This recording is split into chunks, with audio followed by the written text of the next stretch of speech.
Começa agora. Manhã Boa Nova. Notícias do dia, variedades e espiritualidade na sua manhã.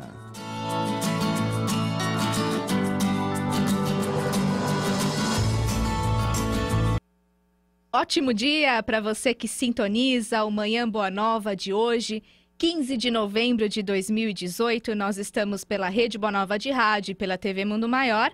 Hoje o programa é gravado. Hoje nós estamos comemorando mais um feriado e você vai ser muito bem-vindo à nossa programação participando por e-mail. É isso mesmo, já que o programa é gravado, você pode enviar as suas perguntas e os seus recados também no nosso e-mail, que é ouvinte@radioboanova.com.br. Participe lá enviando as suas mensagens também.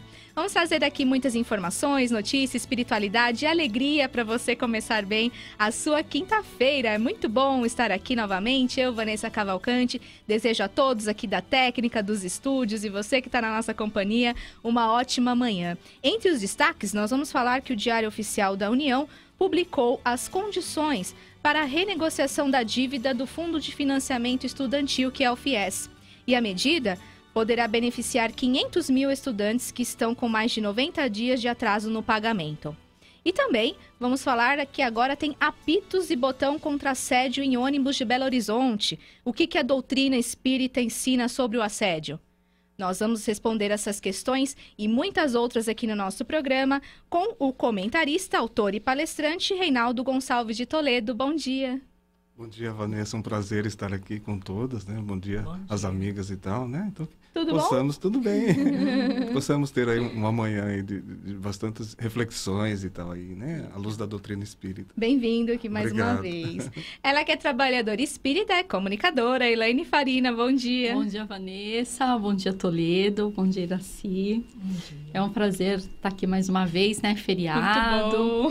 Muito bom. Estamos, mas não estamos. Estamos, mas não estamos, né? Tá frio, Van?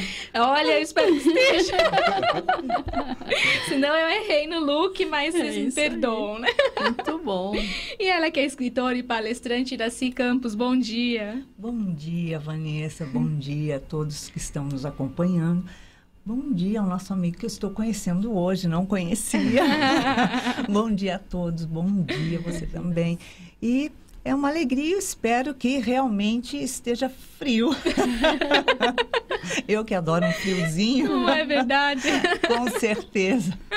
O bom de vir para São Paulo é passar um friozinho, né? Ainda que é do Rio de Janeiro, e lá é bem mais quente que aqui, já dá essa mudança, né? Eu já fico muito feliz. Quando vem, tá um friozinho aqui, eu falo, ai, que delícia, é assim que eu gosto. Que bom, né? Obrigada por ter aceitado o nosso convite. Eu que agradeço o convite mais uma vez, é uma alegria muito grande, é um enorme prazer poder estar com vocês. E com toda essa equipe que está sempre participando mesmo, né? O pessoal participa do programa. Demais. Muito bom mesmo. Vamos começar com a Eliette Ribeiro. Ela entrevistou o Dr. Emiliano Martins e ele fala sobre o tema reumatismo. Essa é a primeira parte da entrevista. Confira. Entrevista com Eliette Ribeiro.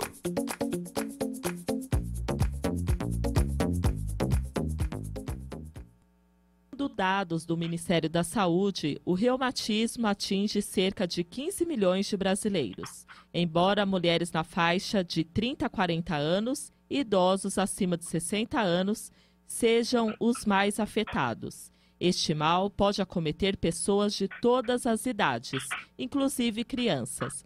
Quem traz informações é o Dr. Emiliano Martins, que é reumatologista da rede de hospitais São Camilo de São Paulo. Doutor Emiliano, quais são as doenças consideradas reumáticas?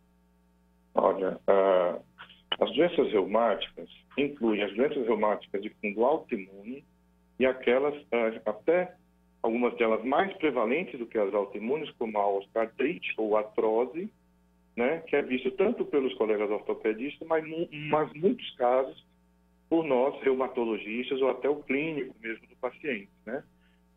A osteoartrite, ela afeta esse grupo que você se referiu, a pacientes que tem mais idade, ela vem desenvolvendo com a idade, né? E era considerado antigamente um desgaste apenas, hoje é considerada como uma doença inflamatória de baixo grau, né? Diferente das doenças reumáticas autoimunes como a artrite reumatoide, essa última sendo mais erosiva, causando mais incapacidade em curto período de tempo. Já a osteoartrite é de um desenvolvimento mais prolongado. E climas mais frios acentuam a dor do reumatismo, doutor Emiliano? Isso é bem conhecido, que clima mais frio, o paciente cursa com mais dor, especialmente na osteoartrite, né? A osteoartrite também, ela é uma via final de acometimento de várias doenças reumáticas. Então, vamos dar um exemplo de um paciente que tem artrite reumatoide, não tratado adequadamente, ele pode evoluir com osteoartrite até precoce, né? E na osteoartrite, aquilo que ele costuma ver, normalmente, em indivíduos com mais idade, em que eles referem, né? Quando acorda, está sentindo dor. Quando esquenta o corpo, com o passar do dia, ele melhora a dor, né? E depois, quando chega a noite que vai repousar, pode doer de novo, né? Esses pacientes, então, essa doença mais comum dos reumatismos, que é a osteoartrite, embora não seja autoimune. Então, nesses casos, a gente consegue ver bem a relação entre o frio, né, aquela junta mais fria, e a dor. Quando esquenta, geralmente é uma melhora da dor. Eliette Ribeiro para o Manhã Boa Nova. Agradecemos a participação da Eliette Ribeiro, que está de volta ainda hoje com a segunda parte dessa entrevista. E o Diário Oficial da União publicou as condições para a renegociação da dívida do Fundo de Financiamento Estudantil, que é o FIES. A medida poderá beneficiar 500 mil estudantes que estão com mais de 90 dias de atraso no pagamento. A dívida total desses alunos chega a 10 bilhões de reais. Podem ser renegociados os contratos com atraso no pagamento de pelo menos 90 dias e ainda tiverem no período de amortização e não tenham sido alvo de ação judicial pelo agente financeiro. A medida vale para os contratos de financiamentos concedidos até o segundo semestre de 2017. Os contratantes do FIES terão duas opções: o reparcelamento, que permite estender o prazo de pagamento da dívida até 48 parcelas mensais, além de incluir os estudantes com contratos mais antigos na campanha de renegociação, o reescalonamento, que possibilita diluir os valores em atraso nas parcelas a vencer. Para isso, deverá ser paga uma parcela de entrada em espécie correspondente ao maior valor entre 10% do valor consolidado da dívida vencida em R$1.000. O valor da parcela mensal de amortização resultante da renegociação não poderá ser inferior a R$200, mesmo que implique a redução do prazo remanescente contratual. O estudante financiado, interessado em renegociar a dívida com o FIES, deverá apresentar-se na agência bancária onde firmou o contrato, com um ou mais fiadores, cuja renda não poderá ser menor do que o dobro do valor da nova prestação calculada, respeitando o tipo de garantia contratada. Os estudantes poderão aderir à renegociação até 31 de dezembro de 2019. Por que a educação é tão maltratada no Brasil, Elaine? É uma pergunta bem complexa, né? Não tem uma resposta, assim, né? Tão direta, tão objetiva, né? São uma série de fatores, né? A gente pode vir com fatores históricos, né? Políticos e tantas outras situações. O que é bastante lamentável, porque a gente sabe que para que o país evolua, né? A gente precisava realmente investir na educação, né? Tanto valorizar o professor, valorizar o ensino e permitir que os alunos, né, possam, aqueles que têm sede de conhecimento, possam se formar, possam buscar o seu crescimento, né? E na notícia que você está lendo, o que eu achei lamentável é que só os valores que não foram ajuizados poderão ser renegociados, o que é uma pena, né? Porque a situação que nós vivemos nesses últimos tempos de crise são tantos alunos que não puderam cumprir com seus contratos do FIES, né, que deveriam estender essa possibilidade para aqueles que também já estão com débito ajuizados. Porque 90 dias de atraso é pouco, porque nós estamos há muitos meses já numa situação de crise, esse desemprego, né, que vem assolando o Brasil. eles deveriam realmente encontrar um ponto aí para estender esse benefício para outras pessoas. Verdade. Mas a gente precisa realmente mudar a nossa cultura e valorizar mais o ensino, valorizar mais os professores, né? A gente que já está indo lá para a meia-idade, a gente vê como, né, a educação da nossa época e agora caiu, né? Mudou bastante, né? Principalmente o ensino público, né? Então, nós realmente precisamos ter pessoas que queiram, que acreditem na educação, que possam investir, né? Políticos que venham com esse propósito para mudar a nossa realidade, né? Eu acredito muito que a nossa realidade cultural,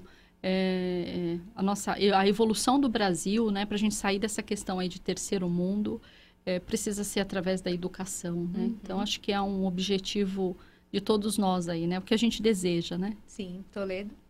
Exatamente, é uma questão, né, como bem colocou a Elaine, bastante complexa e dá para ser vislumbrado de várias formas.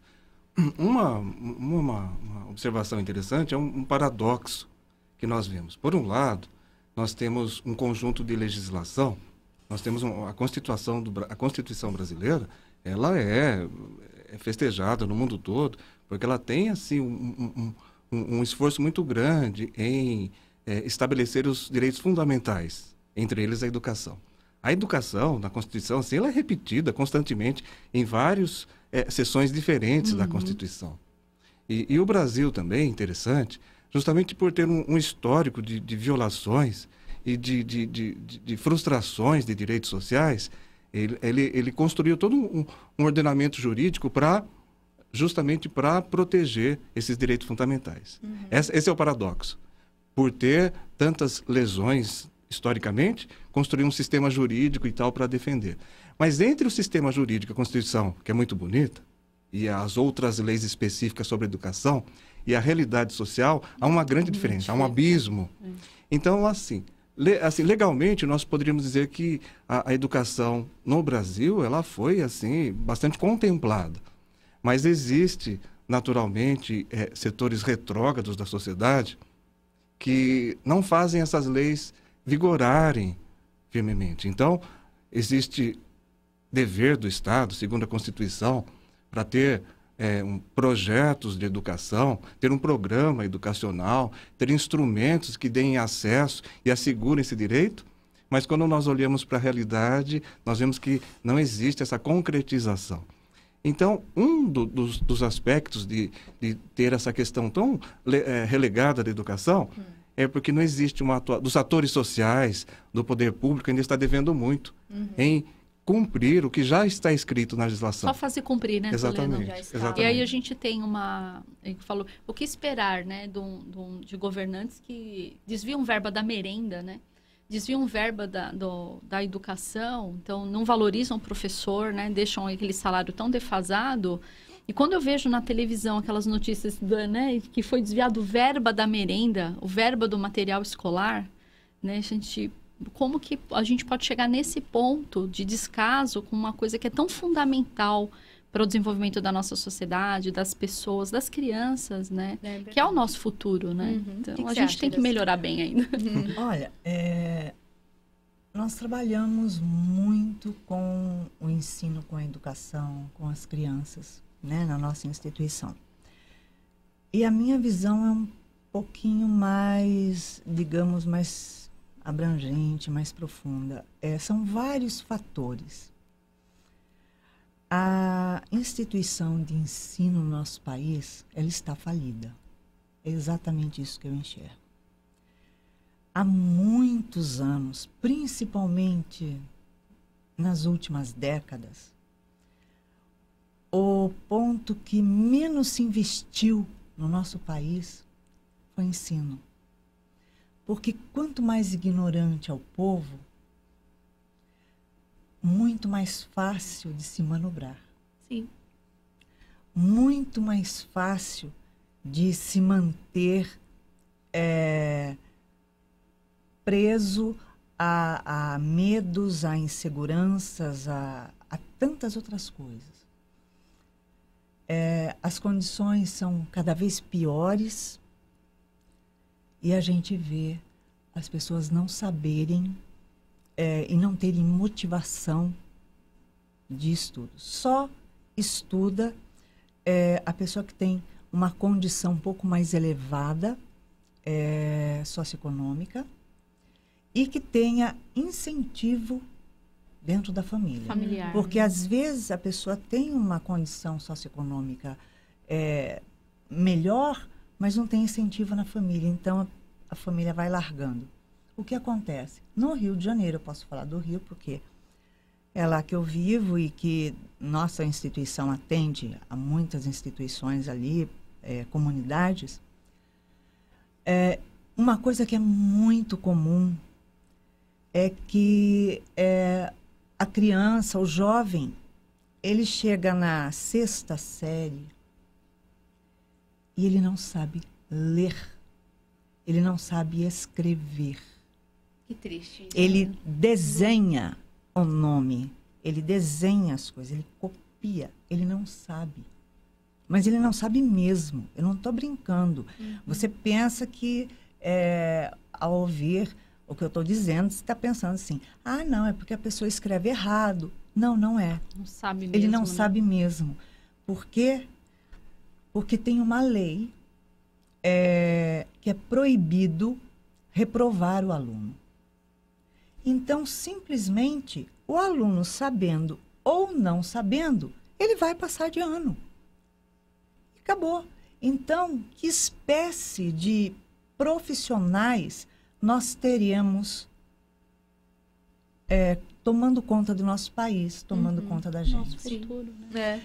Primeiro que, na minha visão, para a pessoa assumir qualquer cargo para público que possa gerir um país, ela tem que ter estudo, preparo, capacidade, ela tem que ter uma visão ampla, ela tem que ter um preparo para aquilo. Não basta ter vontade. Precisa né? estar preparado para ocupar Tem um o cargo. ditado que diz Exatamente, assim, de pessoas de boa vontade o inferno está cheio, né? Então, é por aí mesmo. Por quê? Porque nós temos que preparar, e o ensino está falido. Eu olho esses jovens, eu tenho vontade de chorar quando eu vejo aquilo. Por quê? Porque nós temos um apoio escolar que a gente prepara eles, começa a preparar para o 2º grau, para primeiro, enfim. Só que quando você começa a preparar ele para passar de ano, para ele entender a matéria, você começa a ver que você tem que começar lá atrás. Você tem que começar 4, 5 anos atrás, ensinar ele Básico. o que ele nunca aprendeu para chegar onde ele está. Que já deveria ter aprendido. É uma vergonha um país desse. Verdade. Aí você vem dizer o quê? Que onde está a consciência do nosso povo? Onde está a consciência dos governantes? Onde está a consciência dos que têm colégios particulares? Eu acho que nós temos obrigação, nós brasileiros, de fornecer o ensino para o nosso povo gratuito e de qualidade. Isso é uma obrigação. Vai no Japão, vai em outros países e você vê o ensino. Não precisa mais falar nada. É obrigação. É o mínimo que o governo tem a suprir ao seu povo. Básico. Você concorda com o projeto do FIES? Eu concordo, até pela situação que nós estamos vivendo, né? Seria uma situação paliativa. É lógico que a nossa sociedade evoluindo, crescendo, até em questões sociais e financeiras, o ideal seria que realmente, né? É o sonho, né? Que a gente pudesse ter, todos tivessem acesso a um ensino de qualidade, né? O que hoje inverteu papéis, né? Antigamente as escolas particulares eram exceções, né? E se obtinha um bom estudo no ensino público. E tem a ver com o que o Toledo colocou, né? A questão da nossa Constituição. Ela delimita tantas questões, ela trata de tantas questões, que aí como um instrumento público, o Brasil, por questões de número de estatísticas e por conta de acordos internacionais, faz essa maquiagem no nosso estudo, aprovando alunos, porque a gente precisa atingir aqueles índices do INDEP, né? IDEP. E a gente vive o papel é muito bonito, é romântico, é linda a nossa Constituição, né? Mas na prática... Mas é fantasiosa. Na prática, a gente vê o caos que está acontecendo, porque se preocupa muito com essa maquiagem de números, de estatísticas, e não com o ensino em si, né? Nós temos o nosso projeto, que é agora, nesse próximo ano, a construção do educandário.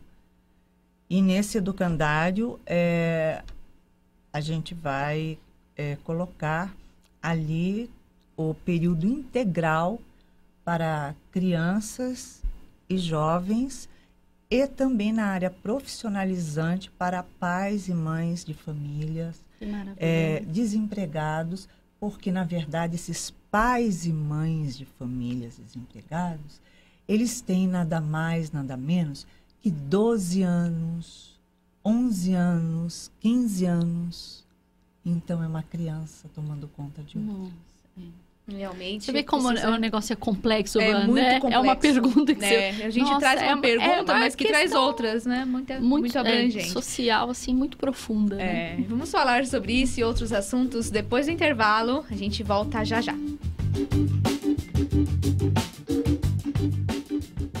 Meu nome é Bolota e estou aqui para lhes contar a minha história. Esperei 2 meses até que a Jéssica, minha dona, viesse me buscar. Mas de repente, vi-me em outro lugar. Um lugar bonito, mas senti a falta da minha dona e do pessoal de casa. Será que a Bolota vai ficar sem a dona dela, poxa? Eu acredito que para tudo tem um jeito. Não se preocupe, nem a morte pode nos separar dos nossos grandes amigos. Quer saber mais sobre o amor e a amizade entre os animais e os seres humanos? Conheça o livro Minha Vida de Cachorro, da Mundo Maior Editora. Uma história emocionante que vai encantar o pequeno leitor. Informações 0 operadora 11 4966 5775 ou acesse www.mundomaior.com.br. Com uma simples doação, você pode ajudar no tratamento de milhares de deficientes intelectuais. Quer saber como? Basta doar móveis, eletrodomésticos, eletrônicos e roupas diretamente no Mercatudo ou nos ligar que vamos até aí. A doação é levada para a central de recebimento para triagem. Depois de separar os objetos para reciclagem e restaurar o que for preciso, vendemos em nossos bazares. Todo o dinheiro arrecadado é revertido em roupas, medicamentos, alimentação e tratamento para os pacientes das casas André Luiz. Não deixe este ciclo acabar. Sua doação é transformada em qualidade de vida.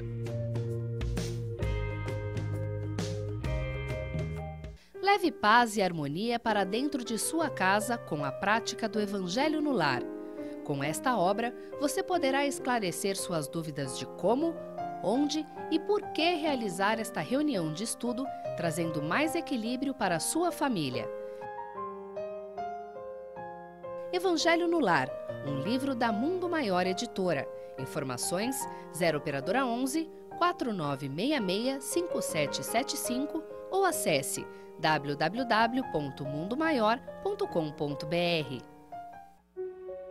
Em 1868, Kardec lança Gênese, seu último livro. 3 anos após a morte de Kardec, uma nova edição de A Gênese é lançada. Em 1884, Henry Souce, o principal biógrafo de Allan Kardec, afirma que a Gênese que estava sendo distribuída não era a mesma lançada por Kardec.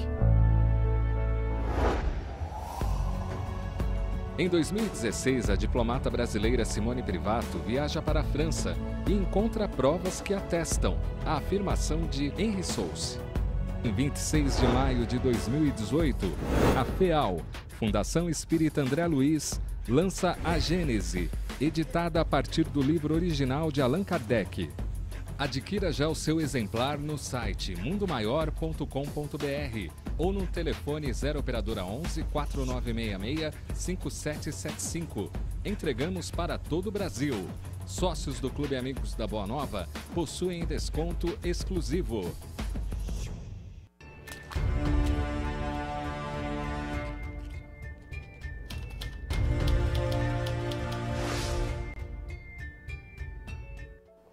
Fundação Espírita André Luiz convida você para participar do projeto Cartas de Kardec. E como você pode ajudar? Você pode doar a partir de R$20 e com estes recursos a Fundação Espírita André Luiz estará preservando, mantendo, restaurando esse acervo fundamental para o movimento espírita. E nós precisamos de você. Se você quer informações mais profundas, entre no www.catarse.me/Cartas de Kardec. O que você não pode é não participar dele.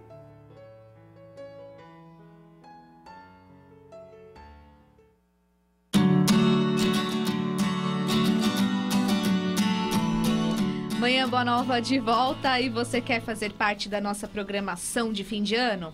Então você pode enviar até o dia 30 de novembro pelo nosso WhatsApp, que é 996433827, uma mensagem. Envie o seu recado, uma mensagem para nós, até 20 segundos, dizendo seu nome, a sua localidade e também que deseja a todos os ouvintes e colaboradores da FEAL um Feliz Natal e um próspero Ano Novo. É a programação de fim de ano da FEAL, Fundação Espírita André Luiz, e você pode participar deixando o seu recado pelo 996433827. Participe pelo nosso WhatsApp e participe também das nossas Blitz. É isso mesmo, a Blitz FEAL está sempre trazendo as nossas divulgações, os nossos brindes, o adesivo que a gente tem aqui no nosso notebook. Quem vai na Blitz por São Paulo, Guarulhos, estivemos em Santo André, Sorocaba também, levando a divulgação do espiritismo nos centros espíritas, em vários locais, e sempre divulgando a doutrina através da Blitz FEAL. Você que sempre está indo por lá, deixa também o seu depoimento,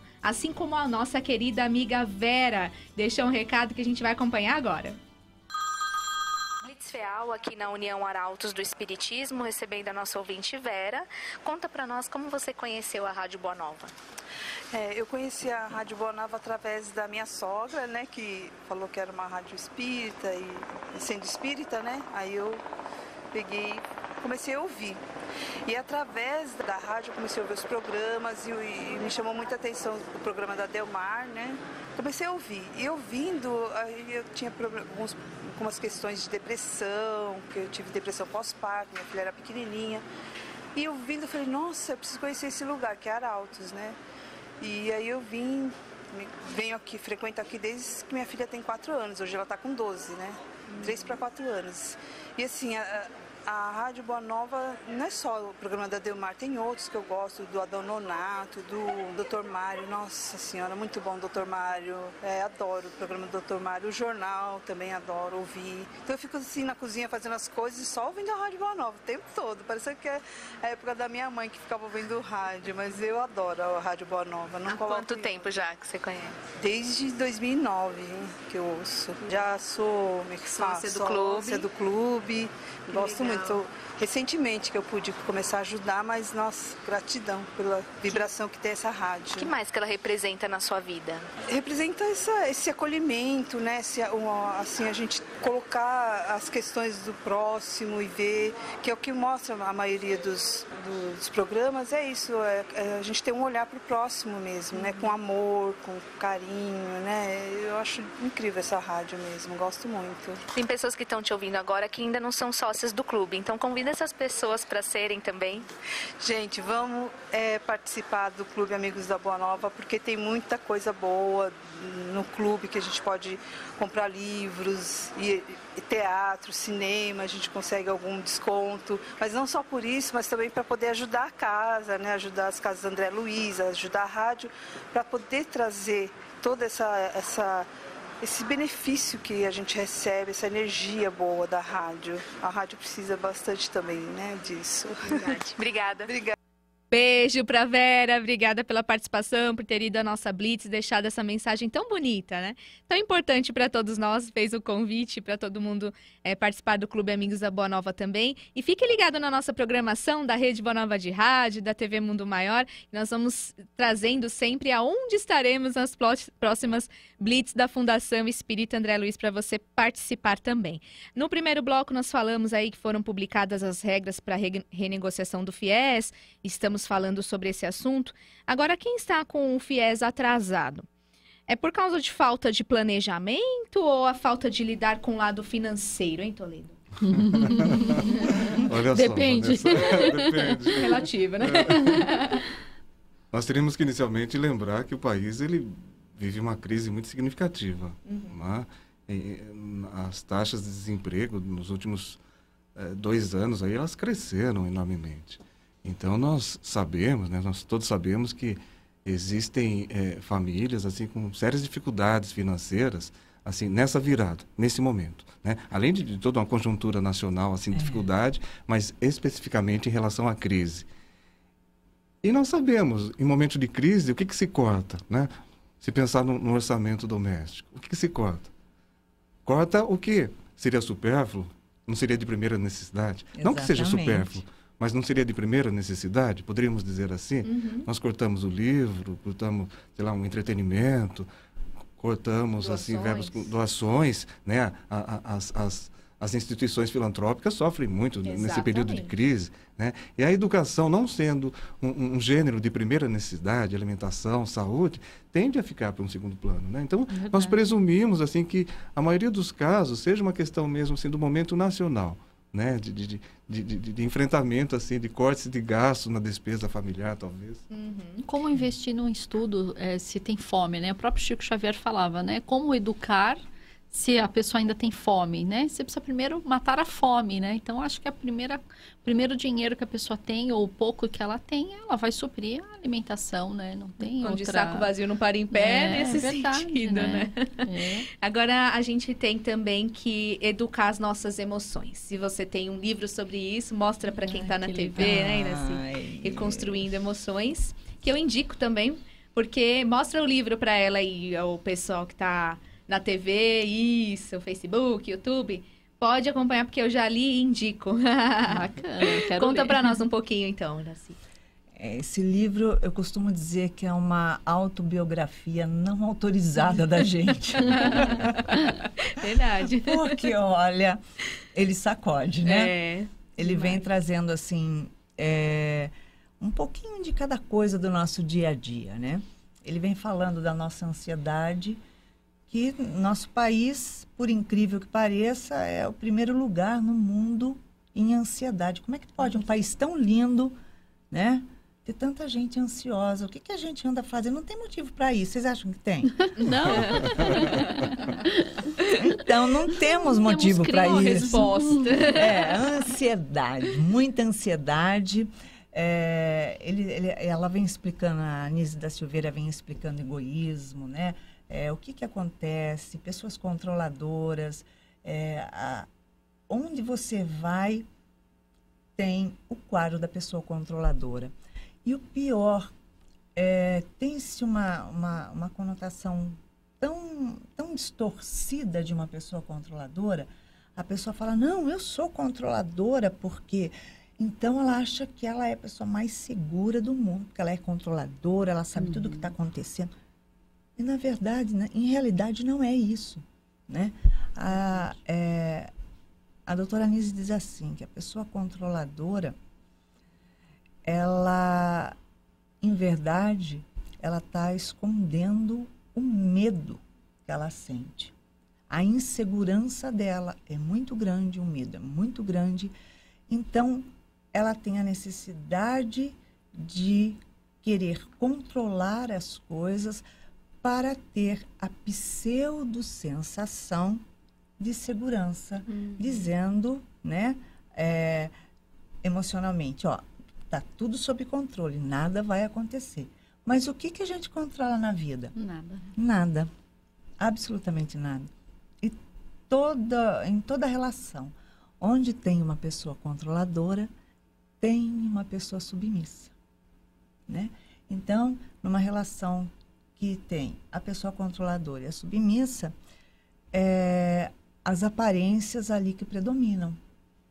Porque é óbvio que a pessoa diz assim, não, eu prefiro me calar porque para manter um bom relacionamento, para manter o casamento, para que a gente viva em paz, para viver feliz. Aí a gente pergunta, que felicidade? Se um fala, um quadra, um bate o pé, tem que ser do meu jeito, porque o meu jeito é o melhor jeito E é o único jeito certo. Isso é tão difícil, né? A outra pessoa não fala nada e a boca, quando se cala, o corpo fala, né? O corpo expressa, não tem jeito. Ou a pessoa implode ou ela explode. Então, ela vem explicando tudo o que acontece com a gente. Como trabalha as dores, as emoções, o que é dor emocional, né? Como a gente desenvolve inconscientemente as dores, o significado de cada coisa. E todas as nossas emoções, elas resultam todas em depressão, né? Todas. Porque nós temos diariamente uma quantidade enorme de emoções que passamos e não percebemos. A gente ignora simplesmente as nossas emoções e deixa quieto, né? Nós temos a tristeza, a insatisfação, o desgosto, eu chamo de raivinha, né?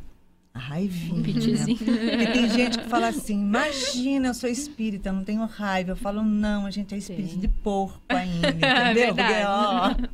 Eu sou espírita em evolução ainda. Né? A raiva, como diz Joana de Ângeles, a raiva é uma coisa boa, porque ela impulsiona o indivíduo a sair da zona de conforto, a se movimentar. Porém, não a raiva que permanece. Ela impulsiona e acaba. Ela não cria raiz, ela não perdura, ela não permanece, ela não fica temporária. Ela dilui ali, né? Então, nós temos a raivinha durante o dia. Poxa, se temos. Você ganha um cachorrinho fofo, lindo, maravilhoso, peludinho, aquela coisa fofa. Aí você deixa ele em casa, ele vai lá, faz xixi, cocô na beirada do teu tapete. Você faz o quê? Olha o seu sapato.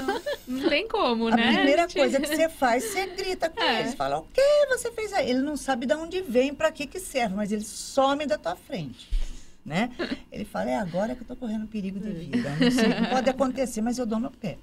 Você sentiu a raiva naquela hora, né?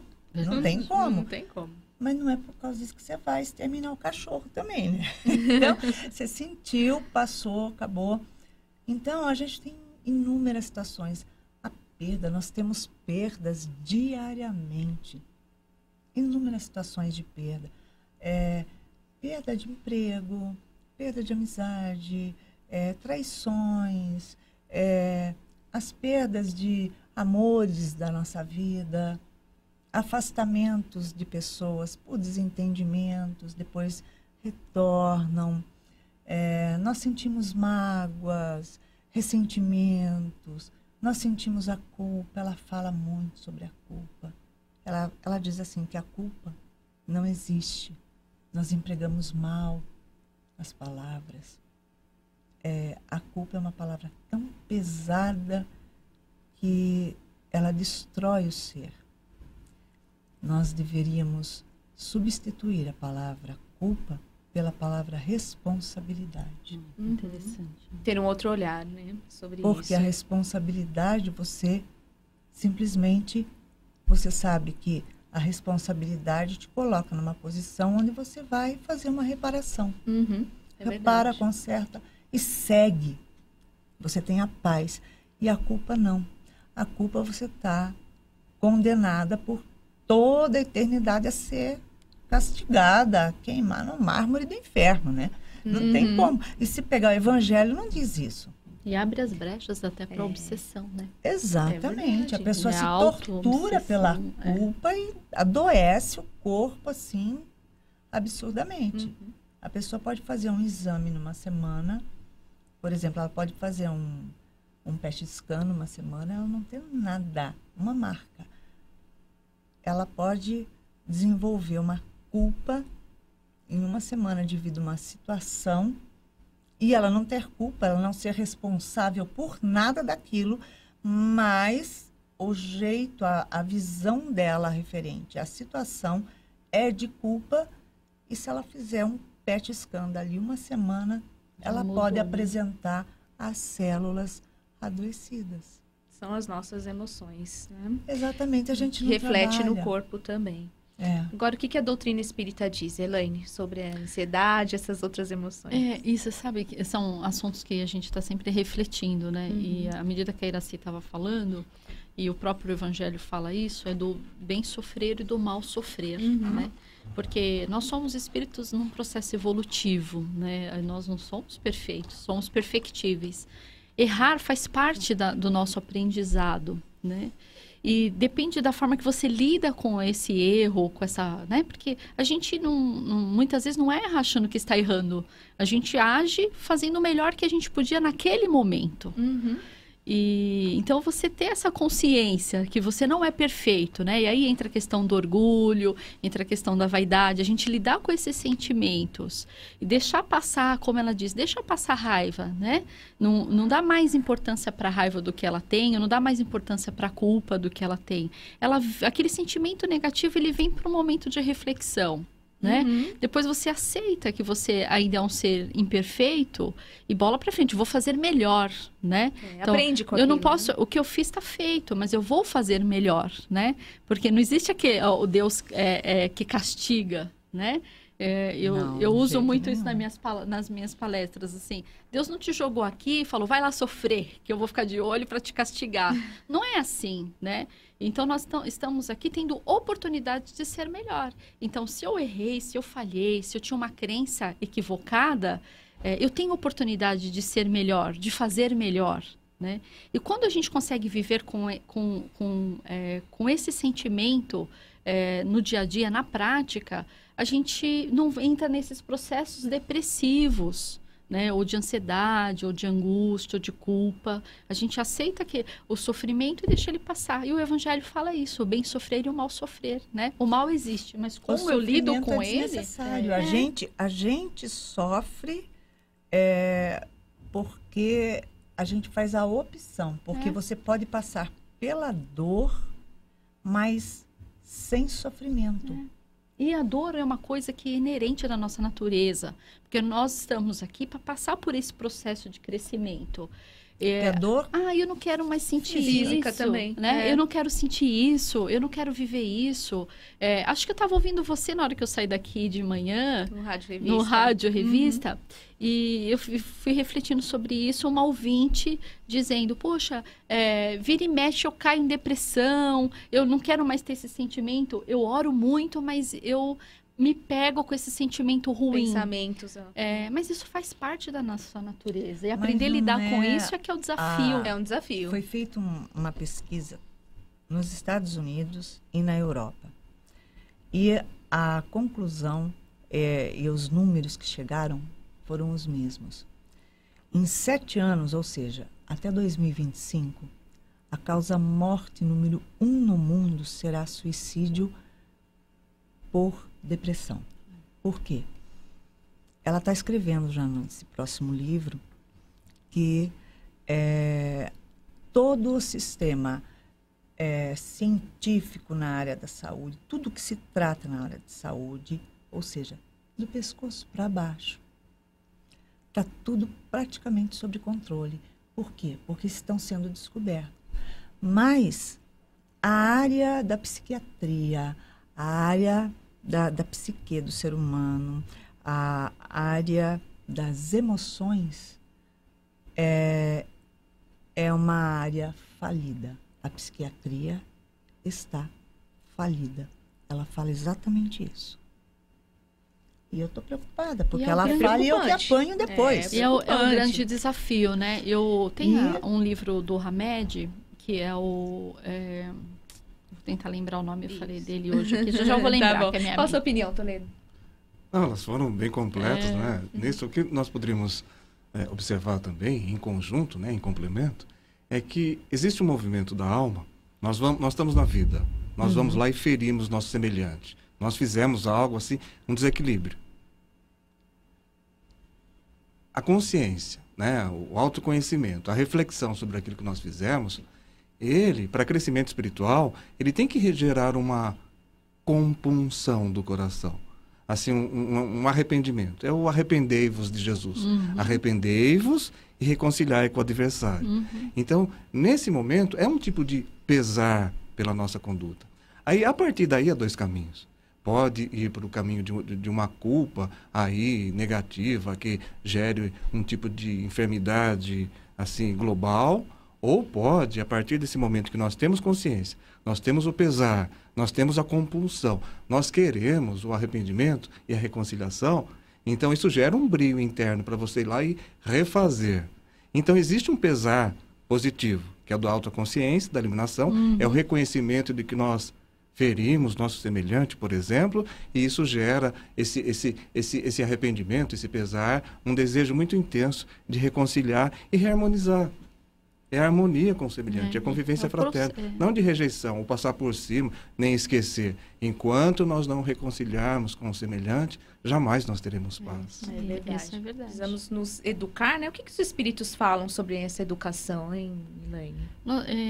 Então, é uma coisa muito forte para nós, é a questão do autoconhecimento, né? Então, o conhece-te a ti mesmo, porque... até para eu interagir no mundo, né, não só entre os encarnados, mas com os desencarnados também, se eu não me conheço, eu não sei o que é meu e o que é o do outro. Então, a partir do momento que eu olho para mim, a gente fala daquela centelha divina, né, que com o passar do tempo, e até pela história das religiões, se acreditava num Deus, uma coisa externa, né, que vinha nos socorrer. E, na verdade, esse sentimento é interno. Então, quando a gente busca esse Deus dentro da gente, essa força dentro de nós, né, como Jesus falava, vós sois deuses, né, podeis fazer o que eu faço e muito mais, aí eu conhece-te a ti mesmo. Então, quando eu me conheço, eu sei das minhas fraquezas, eu sei das minhas limitações, o ponto que eu preciso melhorar, né? Porque até eu ia falar do livro que ele fala isso, o Hamed. Lembrou? Eu vou lembrar. A nossa maior missão é o controle de si mesmo, é o autoconhecimento, né? Então, você vê que fica tudo ligado. Por que a gente tem todas essas emoções ruins? A gente entra na depressão, na ansiedade. Às vezes é a falta do conhecimento de si mesmo. Então, quando a gente busca dentro da gente essa força e faz aquela meia-culpa mesmo, né? É a falta de conhecimento mesmo. A gente fala, olhar lembrar do Clodovil, né? Olhar na lente da verdade, né? Olhar no espelho e tirar suas máscaras e você olhar você, o que você é. E o que você veio fazer aqui. E o que o mundo espera de você, na verdade. De que forma que eu posso contribuir com o mundo. Porque eu estou aqui por algum motivo, alguma razão. Qual é o meu papel? Então, quando eu começo a perceber qual é o meu papel dentro da família, no meu trabalho, na sociedade, como um todo, como um ser, a gente começa a eliminar, né, esses sofrimentos desnecessários, né? Consciente sempre aquela consciência que nós somos seres ainda em evolução. Então, a gente falha, fala, normal, falha sempre. Senão a gente não estaria encarnado aqui. Exato, não precisa mais, né? Errei de novo, vou aprender, vou fazer melhor. É verdade. Seria Renovando Atitudes, do Hamed? Não é o Renovando Atitudes, fala sobre a mediunidade. Tá. Não vai lembrar. Eu vou lembrar daqui a pouco, a minha mente vai e vem. E aí, com isso, a gente vai entendendo a nossa finalidade de existência aqui na Terra, né, Iraci? Exatamente, porque a grande dificuldade de nós, espíritos encarnados, é a mudança. Nós temos uma resistência à mudança absurda. Impressionante. E a Nise diz assim, que nós buscamos sempre permanecer da mesma forma. Então, a gente quer ficar na zona de conforto. Você está passando mal, você está sofrendo, você diz assim, minha vida está um inferno, está tudo de ponta cabeça, está desesperador. Mas você, ao invés de olhar para frente, pegar aquele quadro e dizer assim, o que é que a vida está querendo dizer para mim nesse momento? Por que é que eu insisto em olhar para trás quando as portas se fecham? Você faz o quê? Você não olha para frente. Você continua olhando para o teu umbigo e falando, porque está um inferno, não sei o quê. Por que você não caminha? Porque você tem medo do novo. Então, quando você tem medo do novo, você não vai, você prefere continuar ali sofrendo do que dar um passo à frente. Então, ela diz assim, toda vez que uma porta fecha-se na nossa vida, nós não devemos buscar reabri-la. O nosso grande erro e a porta maior do nosso sofrimento é essa. A gente perde o emprego, acontece a separação numa relação, enfim, os desgostos da nossa vida, as insatisfações, a gente fica olhando para trás e reclamando, se queixando com todo mundo. Não, porque eu não merecia, porque olha só que absurdo. De 4 pessoas trabalhando, trabalhando lá, eu fui a dispensada, mas eu era mais competente, né? Então, eu volto para trás e eu fico dando murro naquela porta porque eu quero que ela abra. E ela diz assim, se a porta fechou, é porque aquele ciclo da sua vida terminou, porque a nossa vida, ela é constituída de vários ciclos. Quando um ciclo termina, ele se fecha e dali você vai levar o aprendizado para o próximo ciclo. Então, você vai olhar para a sua vida, o que você vai constituir, você já sabe exatamente as coisas que você não quer que se repitam na sua vida novamente.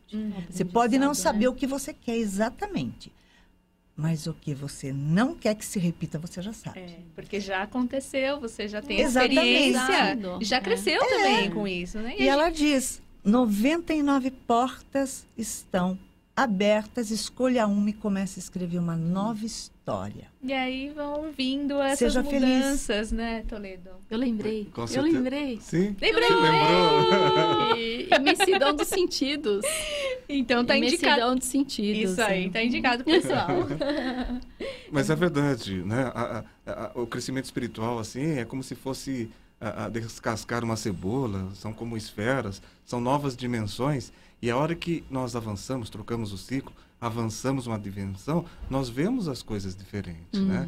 Então, mas precisa um esforço. A conscientização, ela não é automática. Nós podemos ficar imersos, assim, na obscuridade ou buscar, assim, através da reflexão, da filosofia espírita, buscar, assim, uma renovação. Exatamente. Né? Vamos buscando, trazendo os livros aqui da Araci, o livro que ela indicou. A gente vai trazer muito mais no programa de hoje, que vai para o intervalo e volta daqui a pouquinho. Fique por aí.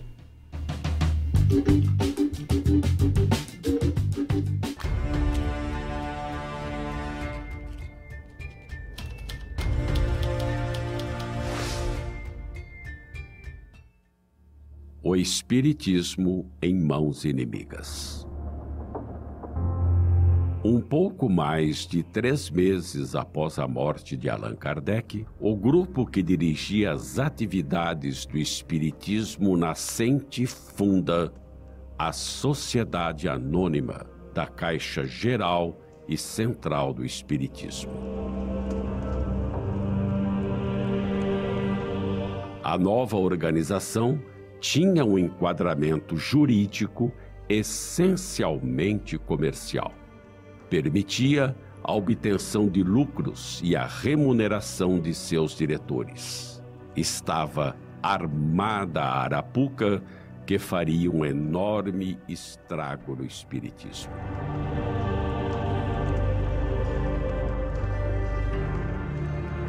Dez anos depois da criação da Sociedade Anônima, J.B. Rostank vai a óbito e seu fiel escudeiro, Jules Guérin, herda 40.000 francos da fortuna do abastado advogado. Guérin compra sua entrada na Sociedade Anônima, adquirindo parte considerável das ações da sociedade.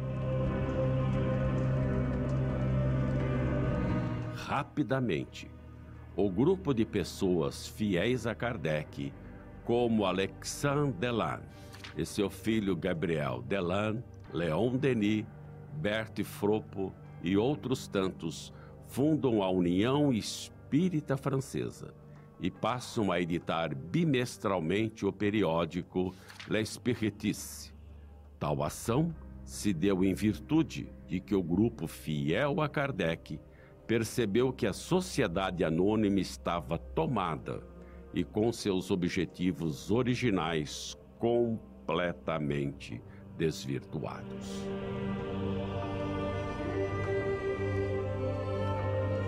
As diferenças entre as duas entidades eram gritantes. A Sociedade Anônima da Caixa Geral e Central do Espiritismo tinha objetivos puramente comerciais, remunerava seus diretores e não se mantinha fiel aos estudos espíritas. As obras editadas por esta passaram a incluir conceitos rustanguistas e da teosofia, entre outras crenças e filosofias. Do outro lado, a União Espírita Francesa tinha o objetivo de divulgar a doutrina espírita ao menor custo possível, de maneira a permitir que todos pudessem adquirir as obras editadas por esta. Os membros associados da instituição eram também seus mantenedores e, ao invés de receberem salários, aportavam recursos a ela. A doutrina espírita proposta por Kardec foi uma revolução moral, retomando o cristianismo como foi proposto originalmente por Jesus. Kardec conduziu o seu trabalho com grande discrição. Não fez uso financeiro de nada que provinha da sociedade parisiense ou das vendas dos livros.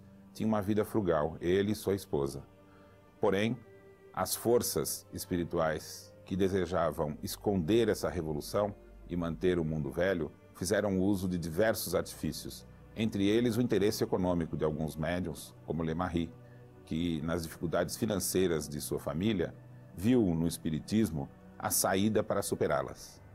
O investimento de Lemarie em buscar lucros por meio da revista espírita, das vendas das obras, permitiu um desvio. Esse desvio ocultou a mensagem original do espiritismo, tornando a mensagem espírita envolta por dogmas e desvios. Kardec precisa ser recuperado.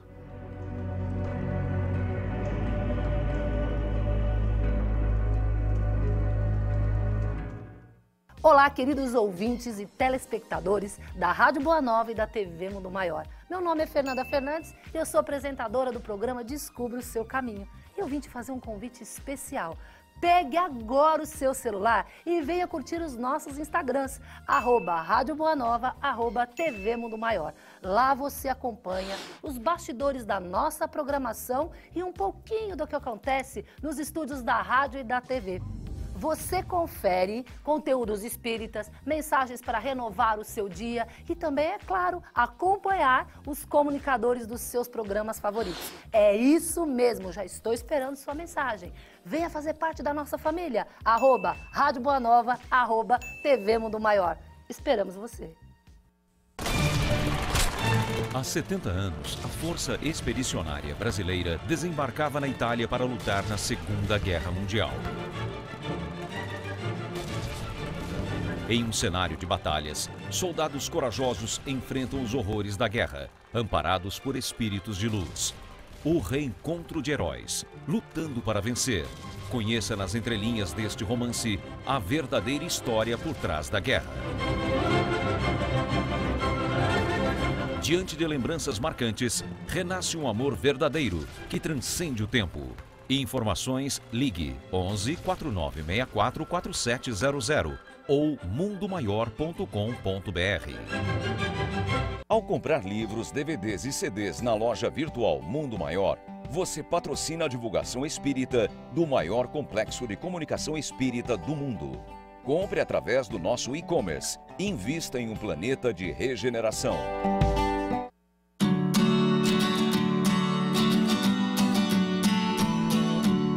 De volta com Manhã Boa Nova, agora trazendo os agradecimentos aos sócios do Clube Amigos da Boa Nova. Hoje o nosso carinho especial, tava arrumando cabelo, ai Boris, até na gravação, fica brincando comigo. O nosso carinho vai para Eunice Segantini Leme e também para Maria Basília, que são sócias desde 2001, o comecinho da nossa rede de amigos. Um abraço carinhoso para vocês, de toda a equipe da FEAL. Fundação Espírita André Luiz. E para vocês também, Silvana Marcela Silva e Eliana de Oliveira Ferreira, que são sócias desde 2018. Nós sempre lembramos os sócios mais antigos e os mais recentes para demonstrar a nossa gratidão para você que contribui conosco para que a mensagem do Cristo chegue ao planeta inteiro através da Rádio Boa Nova e da TV Mundo Maior. Se você não faz parte do clube, é só ligar 0800 12 18 38 ou acesse o site amigosdaboanova.com.br e faça parte você também. É muito bom ter a sua companhia, sua contribuição no clube também. E você pode assistir o espetáculo E a Vida Continua. Está em cartaz aos domingos às 5h30 da tarde no Teatro Bibi Ferreira, que fica na Avenida Brigadeiro Luiz Antônio, 931, Bela Vista, em São Paulo. Informações pelo telefone 3105-3129. É só você ligar, 3105-3129, 0 operadora 11, para mais informações. E a vida continua. Sócios do Clube Amigos da Boa Nova também tem desconto especial e você pode garantir peças como essa, muito boas, com desconto aí do clube, né? Muito bom. Agora, vamos à segunda parte. A Eliette Ribeiro, ela falou com o Dr. Emiliano Martins e ele traz todas as informações a respeito do reumatismo. Essa é a segunda parte da entrevista, vamos conferir. Entrevista com Eliette Ribeiro.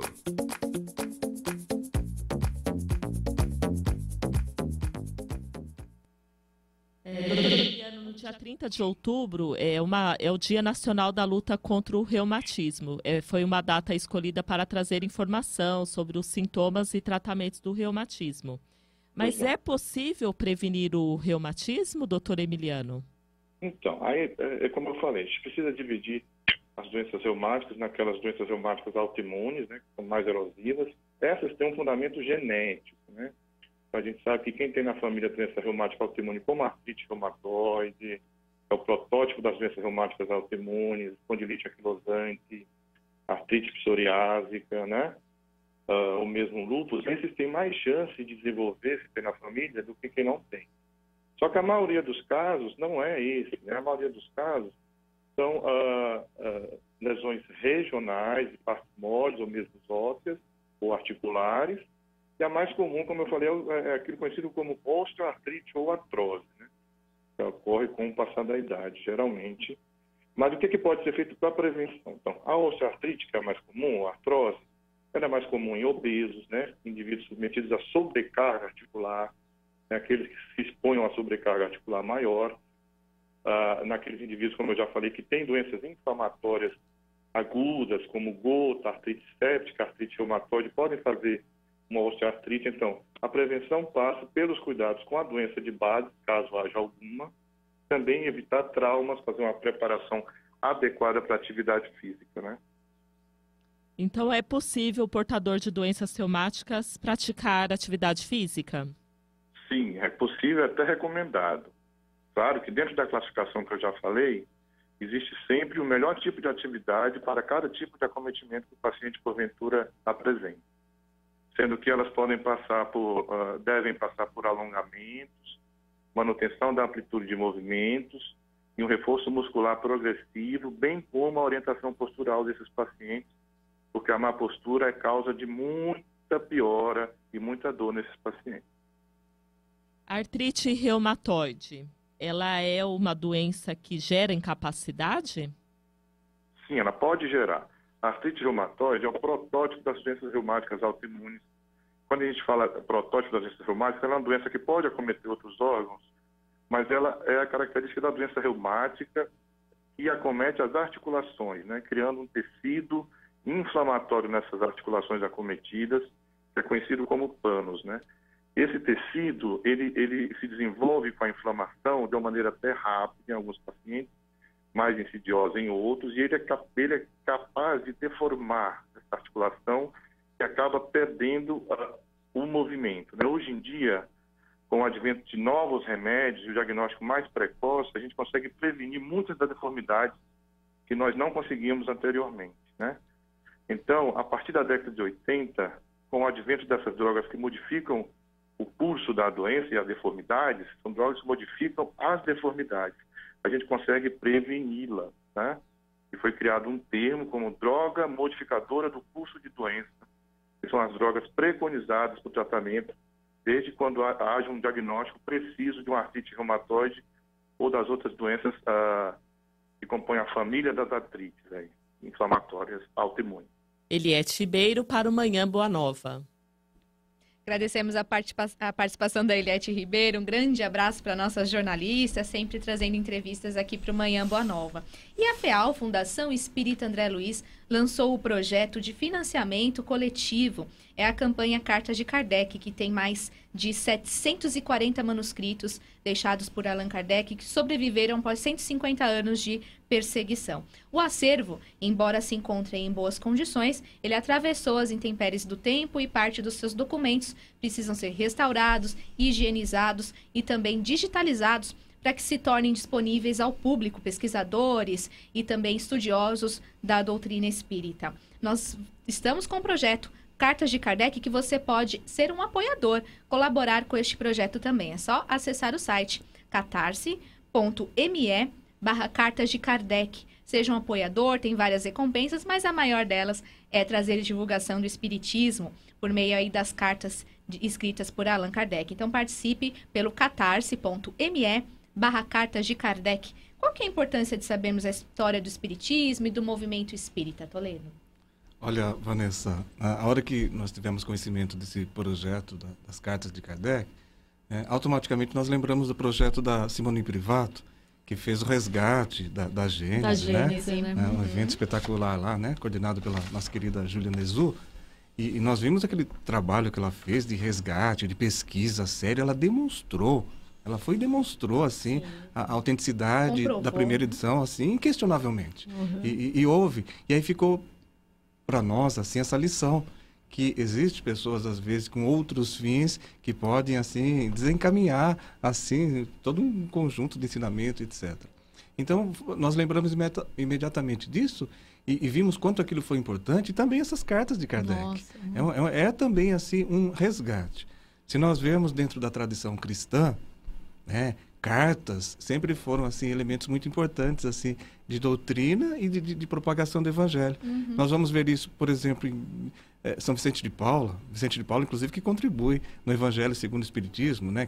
As cartas de Paulo, as cartas de Paulo, Dom Bosco, né? Então tem muitos, assim, missionários cristãos que, embora não tenham deixado uma doutrina por livros, as suas cartas compiladas formaram a doutrina. Catarina de Sena, que deixou as cartas dela, são, assim, um tesouro do cristianismo. Então, da mesma forma, esse resgate das cartas de Kardec, trazendo coisas assim como foi os escritos que formaram obras póstumas, trazendo pensamentos, reflexões, dados históricos, para nós é um tesouro. Nossa, dentro do espiritismo, legal, né? É um tesouro. Né? Saber a origem, né? Saber a origem e... Eu sou uma apoiadora, né? E quando a gente... É muito fácil, até gostaria de falar isso, Vam, é muito fácil você entrar no site e poder ser um apoiador. Faz o cadastro. É muito rapidinho, você pode até contribuir pelo cartão de crédito, isso eu achei legal também. Bom. E a gente recebe um e-mail de agradecimento e no e-mail vem, né, um mimo, que é uma carta que já foi traduzida. E quando você lê essa carta, é tão legal, eu fiquei até emocionada de ler, porque a gente vê ali o Kardec humano, é o homem Kardec colocando seus sentimentos. Ele fala de um momento de aflição que ele está por decorrência de uma coisa qualquer, e ele coloca ali que ele está aflito, né? Então é quase um desabafo, quase um apelo, e eu consegui, através desse pequeno trecho dessa carta, ver o Kardec homem, né? E aí a gente dá mais importância, mais valor ainda para sua obra, porque ele é um ser humano como você, como eu, que passou por muitas adversidades naquela época e deixou essa obra incrível, né? E a gente tem, às vezes, um hábito de reclamar tanto, né? A nossa participação na parte espírita, assim, é tão pequena, perto do que esse homem tão grandioso fez, né? Que missão linda, né? Então, parece realmente você se sente mais íntimo, mais próximo de Kardec. Isso, para mim, já valeu muito a amizade. pena. É meu amigo, eu tô lendo uma carta. É muito legal. É muito legal. Eu achei muito bacana e tá de parabéns aí a TV Mundo Maior, que tá apoiando a FEAL, né? Porque a gente... ele ressaltou muito bem a questão da Gênese, né? E a história é muito importante. A gente saber o que realmente aconteceu, o que levou a essa obra, né? E até para a gente, a nossa fé tem que ser uma fé raciocinada, né? O Espiritismo traz esse ensinamento para nós, que a nossa fé tem que ser uma fé raciocinada. Como eu posso me dizer espírita ou propagar o Espiritismo e se eu não sei os fundamentos, o que levou ao Espiritismo? Então, é de fundamental importância para a nossa doutrina. Né? O que você acha desse resgate do Espiritismo, Iraci? Eu acho fundamental, porque, em realidade, quando se traduz um documento, a cada tradução perde-se muita coisa. Cada um que traduz, como tem muitas palavras que não são ao pé da letra, então a pessoa coloca um pouco dela. E ao colocar um pouco dela, e o outro que traduz um pouco do outro, já vai modificando um pouco. A gente vê isso no Testamento, né? No Velho Testamento, no Novo Testamento. Você vê em todas aquelas obras antigas, as coisas que foram trazidas, que tem, sim, uma diferenciação muito grande. Não sei se você conhece o List. Não. Ele é lá acho que de Belém. E ele estudou muito, fez uma pesquisa fantástica no hebraico, aramaico, grego. Ele foi desvendando obras fantásticas. E até hoje ele faz as pesquisas. Ele viaja e fica lá pesquisando. Isso é muito importante. É fantástico. Muito bacana. E ele me mandou agora, recentemente, tem acho que uns 15 dias, ele me enviou, uns textos, uns negócios, que ele estava dizendo da descoberta de algumas coisas que ele tinha feito ali, dizendo que a tristeza dele ao saber de ter descoberto que ele conseguiu chegar a um original de alguma coisa e tal, e que mais uma vez ele encontrou uma alteração no que foi passado. Ele estava arrasado. E eu ainda não tenho noção exatamente do conteúdo, e mesmo que tivesse, não cabe a mim, a ele, né? Porque também não sei nem hebraico, nem aramaico. Então, seria a última pessoa a falar qualquer coisa. Mas você vê isso. Então, você tendo a oportunidade de trazer exatamente o que ele expressou ali, gente, isso é uma riqueza que não tem preço. Muito bacana. Sabe, é impagável. Não tem... É uma preciosidade. Eu acho que o prazer, como enriquece toda essa obra, né? A gente se aproximar dessa obra, você ter aquele contato dele ali, é como se você estivesse ouvindo a voz dele, o pensamento dele, o toque dele. Você consegue se achegar. Se aproxima, né? Se aproxima, tem um sentimento maior. Eu acho que a gente deixa ele se aproximar da gente. Verdade. Participe, então, do nosso projeto Cartas de Kardec, que é muito legal. Conheça mais, são todas as informações lá no site para você também conhecer mais sobre o projeto e ser um apoiador também. E tem as recompensas, né? Tem as recompensas. Que é muito legal. Muito legal, né? Van, até por curiosidade, e a casa que a gente trabalha aqui em Guarulhos chama Caibar Schutel, né? E eu tive há uns 3 anos atrás lá em Matão, e lá tem um museu do Caibar, né? E eu gosto muito de visitar museu quando eu vou nos lugares, eu acho muito bacana. Eu gosto de história, por isso que eu me encantei por esse projeto. Então a gente vê as coisas do Caibar. Eu achei tão legal. Legal até mesmo. Tem lá o frasco do perfume, ele usava Chanel. Ele usava perfume Chanel, disse que ele era vaidoso. É isso que eu ia falar. Vaidoso não, ele tem bom gosto. E aí você consegue pensar no cheiro que Caibar Schutel tinha. Então, é tão interessante, se aproxima né? Traz essa... Sem dúvida, muito bom, muito bacana. Catarse, com S, catarse.me/Cartas de Kardec. Acesse você também. E a novidade, aí tem uma novidade em Belo Horizonte, ela começou neste mês, e as empresas de ônibus terão que ensinar motoristas e trocadores sobre como agir para ajudar as passageiras quando for dado um alerta. A partir do sinal de socorro emitido pela mulher, os funcionários poderão acionar a Guarda Municipal por meio de um novo botão de pânico instalado nos ônibus. Os guardas localizarão o veículo por meio de um GPS já instalado no ônibus e a Prefeitura de Belo Horizonte deve distribuir 10 mil apitos para as passageiras. Representantes de empresas de ônibus foram treinados para saberem como enfrentar a violência. Eles foram incumbidos de passar as instruções para os trabalhadores das empresas. Por que a gente ainda temos muitos casos aí de assédio sexual na atualidade, Toledo? Olha, isso é aquela resposta bastante abrangente, né? Nós até poderíamos fazer assim só uma introdução assim também complementar ao tema, que dentro das políticas que estão sendo adotadas agora, envolve não só o assédio sexual em sentido restrito.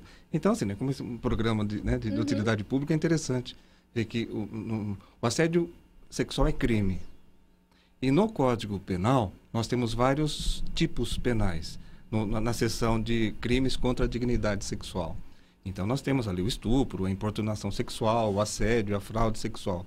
E, às vezes, quando nós falamos de assédio, há uma forma geral de se falar que acaba englobando também, né? Até casos recentes que nós vimos em coletivos, na verdade ali houve caso de importunação sexual e caso de estupro mesmo, na nova definição de estupro que engloba também a atos libidinosos de forma geral, né?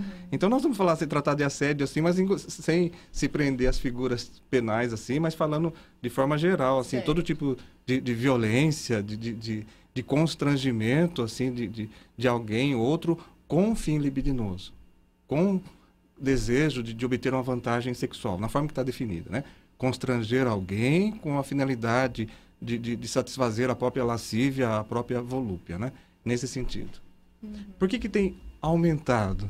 Essa é uma questão que nós podemos pensar se realmente aumentou os casos ou se aumentaram a divulgação. Porque nós sabemos que a evolução histórica, como disse a Elaine, se nós vemos a evolução do homem, há um progresso. E nós vemos para trás a violência, a barbárie dominava. Né? Nós sabemos aí que historicamente, a mulher, as mulheres e as crianças sempre sofreram uma opressão e inúmeras formas de assédio sexual. Então, eu acredito que o que nós vemos agora, né, é justamente, né, como disse a Aracy, a divulgação. Né? Porque não é de hoje. Não é de hoje. E aí, nos grandes centros, aumento da população também, né? Também aumento da população. Os movimentos, como nos Estados Unidos, o Me Too, eu também, né? Hashtag Me Too. E as pessoas começaram, eu também vou denunciar, eu também vou expor isso para que pare, para que haja uma reação social coletiva, né? Então... porque a gente sofria, às vezes, um assédio, e eu até já sofri um assédio no metrô, bastante grave. E a gente não denunciava, porque era uma coisa meio corriqueira, fazia parte, né? Parece que a mulher já aceitava, como se ela já fosse inerente da condição feminina. Você ser assediado é inerente à sua condição feminina, né? É aquela linha tênue entre o que é um assédio e o que é, de repente, um galanteio, ou o que é, às vezes, né, a paquera. Uma cantada, e a gente vai criando, às vezes a gente entra nessa consciência, né, através desses movimentos, e começa a prestar mais atenção, né, e fala, isso é um crime, né, isso não é uma coisa tão normal, né. Exatamente. Nós vamos para o intervalo e vamos trazer mais informações no próximo bloco. Fique por aí, a gente volta já já.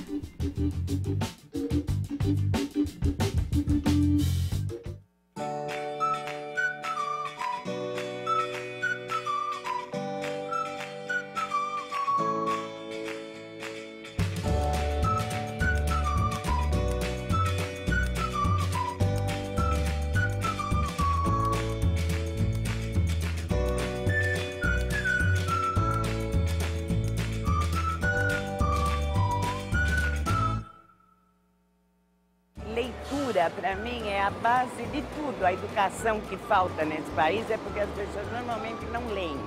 Agora, principalmente ler livros assim específicos de espiritualismo, de orientações, é fantástico. E o que eu mais gostei é que estão fazendo, inclusive, para criança. Eu, aos 4 anos de idade, frequentava um centro, ficava sentada quietinha lá, nunca tive medo, sempre me dei muito bem com a turma lá de cima. Então, vocês estão fazendo um trabalho maravilhoso. Tomara que as pessoas aproveitem bastante. Jesus é dado como luz que resplandece nas trevas. Então, nós temos que fazer o quê? Iluminar as consciências. E essa campanha ilumina as consciências das pessoas que fazem parte dela. Se você transformar uma pessoa, você já transformou o mundo, porque cada pessoa vai divulgando, conta a história, entrega para uma outra pessoa. Eu tenho o hábito de acabar de ler um livro espírita e deixar assim num banco de jardim, no metrô, esquecido, sabe? Assim. E eu acho muito bonito. E se você puder ajudar materialmente, que beleza! Você ajudando a campanha, aquilo que você investe na campanha, você está investindo em você, porque nós temos o que damos. E a melhor coisa que nós podemos fazer é fazermos uma campanha de ajudar o bem. Então, vê quando é que você pode colaborar, ligue para o Clube Amigos da Boa Nova, para a Fundação Espírita André Luiz e pergunte como é que você pode fazer para colaborar com a campanha Espiritoteca. Deus abençoe a todos. Custa barato. Não vai pagar? É. Obrigado.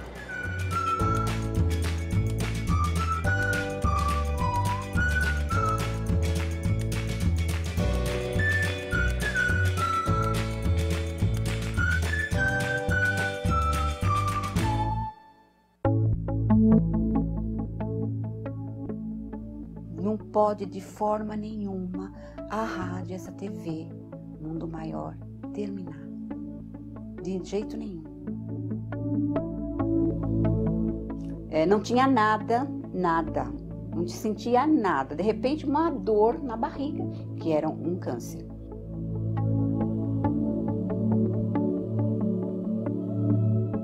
Desesperada, liguei a rádio lá, não sei como, nem porquê, a rádio estava lá na Boa Nova e estava falando.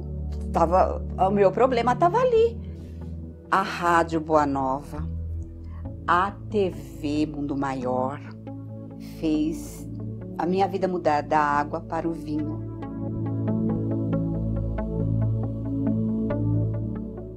Quando eu não estou na rádio, eu estou na TV. Eu estou com a faculdade aqui dentro da minha casa.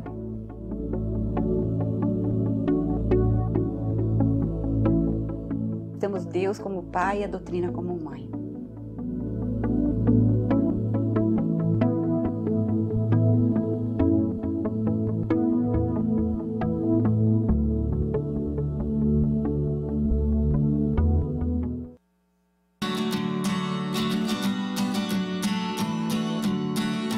Estamos de volta com Manhã Boa Nova e você pode assistir ao espetáculo Chico Além da Alegria, que está em cartaz em São Paulo, no Teatro Santo Agostinho.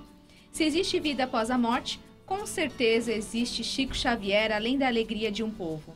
Porque Chico era mais do que um exemplo de força, de bondade, de vontade de viver, mesmo sabendo que a morte é apenas uma passagem. Essa alegria que Chico nos deixou é a esperança que nos move e que nos faz acreditar que vale a pena viver.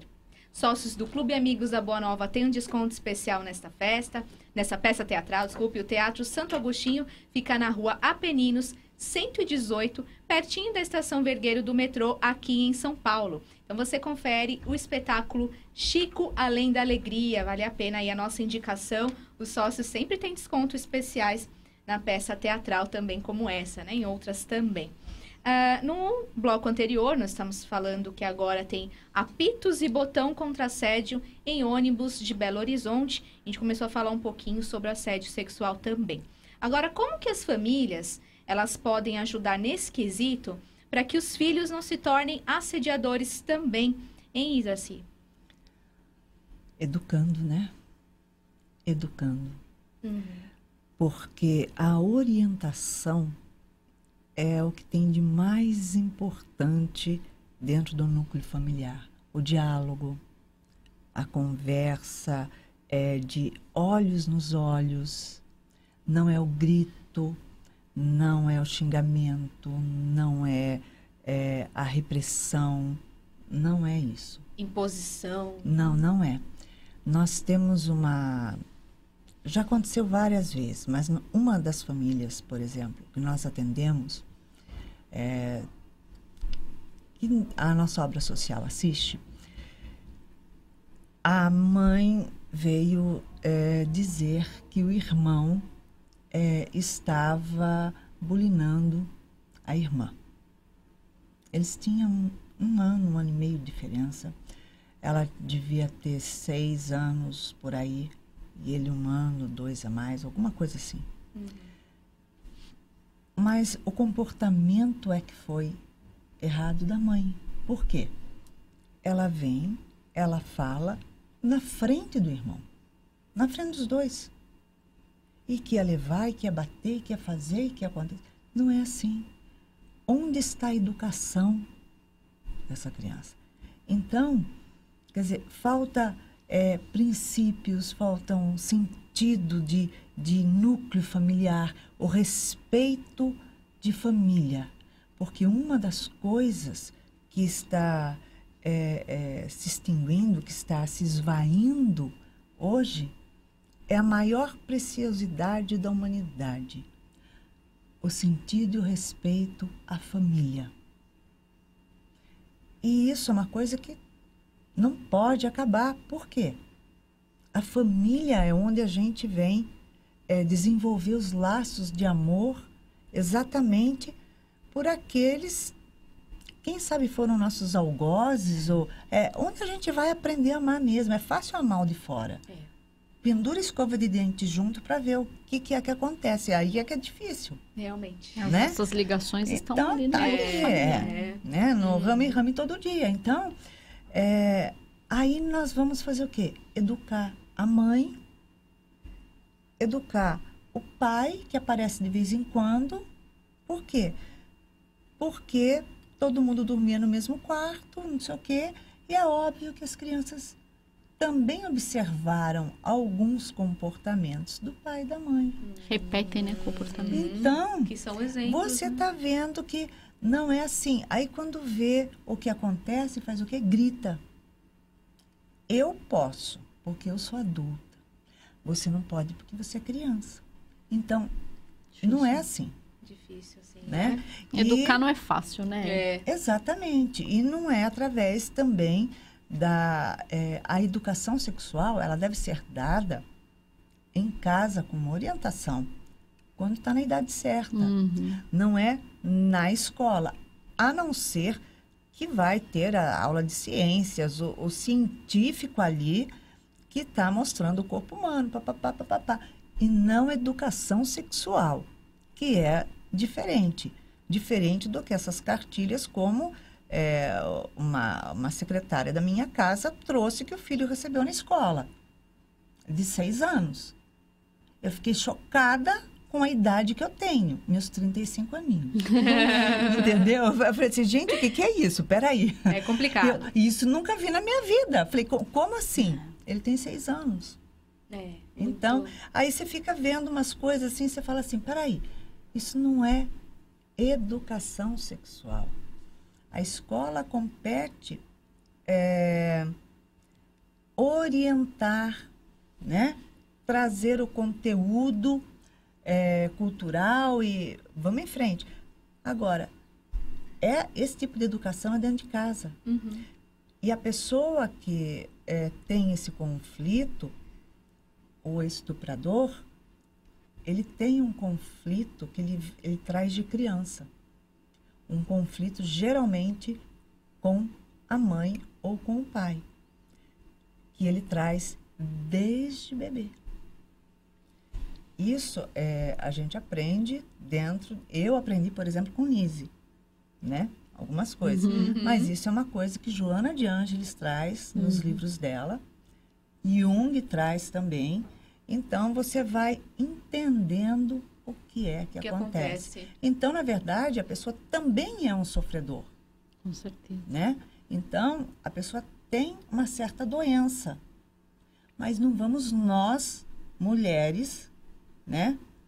pagar pela doença do outro também. Sim, sim, com certeza. Tem aquelas questões espirituais também, né? Assim, isso por isso que o papel fundamental dos pais na educação, né? Que a gente fala tirar um pouco daquilo que o espírito reencarnante tem de mais, né? E pôr aquilo que está faltando para achar um equilíbrio. Por isso que é muito importante esse papel dos pais, né? E o espírito muitas vezes já traz essas bagagens de outras existências, né? Às vezes vem errando com esse comportamento, repetindo o comportamento. Como é importante, né? Vem repetindo família, esse não comportamento. É por acaso, né? Tá na mesma família. Tem todo um porquê. Por que a doutrina espírita diz? É uma doença, né? Com certeza. Tem o que a Eliane colocou sobre trazer as tendências. Tem as más tendências. Trazido as tendências. Mas o que a doutrina diz, né? E é algo que é um cerne do Evangelho também, é o exemplo, né? E pensando em educação do espírito, né? A própria Araci falou mesmo a questão da metalinguagem. Às vezes nós falamos para uma criança, não grita! Nós damos um grito para que ela não grite. O que ela vai aprender naquele momento? Se eu gritar... Ela grita mais, então eu vou gritar mais. Vão me respeitar. E aí você vai gritar porque você aprendeu aquilo. Então, estudos americanos demonstram, assim, de forma inequívoca, que o que as crianças aprendem mais é o exemplo dos pais. Elas ficam observando, olhando o que os pais fazem. É mais pelo exemplo do que pelas palavras, né? Exatamente. E aí nós pegamos, por exemplo, o mesmo modelo da família tradicional. Nós sabemos que existe ali uma violência, especificamente do chauvinismo, do machismo, historicamente. E é isso que o menino está vendo, por exemplo. Hoje o assédio, na verdade, não é uma questão masculina exclusivamente, mas é uma tendência, há essa tendência. Então, o que a doutrina espírita diz? Né? Na responsabilidade dos pais de exemplificar a virtude, não simplesmente por palavras, exemplificar a virtude. E isso passa, assim, por uma gama muito grande de comportamentos. Porque na sociedade, nós temos em filosofia, se diz, né, a filosofia da justiça, os aparelhos institucionais da sociedade de formação das massas. Porque a maioria das pessoas, isso diz a filosofia, não reflete muito sobre por que as coisas são assim, por que as coisas são dessa forma. Sim. Ela repete os padrões que são repetidos nos instrumentos aí de formação da massa. A TV, a novela, se as pessoas trocassem pelo menos para assistir, né, a TV Mundo Maior, com mais constância, mas em geral a mídia passa, repete os padrões e a criança vai aprendendo. Então a criança, na verdade, ela vai repetir padrões. A doutrina espírita, né, concluindo, então, ela vai trazer isso, a responsabilidade dos educadores, dos pais, em demonstrar a virtude, em demonstrar, assim, formas humanas, humanizadas, de relacionamento harmônico, de igualdade, isonomia de condições, respeito à criança, respeito à mulher. E quando a criança vê isso, e nós vemos nas grandes, assim, famílias que têm esse exemplo e tal, assim, como são crianças que crescem assim, já assim, florescidas na virtude, né? Para darmos um nome. Mini adultos, né? Qual seria a sua atitude se você visse um assédio? Olha, essa é uma questão que tem que pensar com calma para responder, né? Até porque, um detalhe interessante da legislação, porque isso envolve legislação, nos crimes contra a dignidade sexual, existe um detalhe. Quem pode denunciar, por exemplo? Qualquer pessoa? Não. A lei tenta proteger a vítima, porque para a vítima, às vezes, o sigilo ou a ocultação daquele fato preserva mais a imagem dela do que se buscasse uma denúncia, uma reparação. Então, esse é um ponto importante. Para as pessoas com mais de 14 anos, porque se for vulnerável, com menos de 14, aí não depende de representação. É dever do adulto denunciar aquele fato, porque é indisponível a violação de uma criança.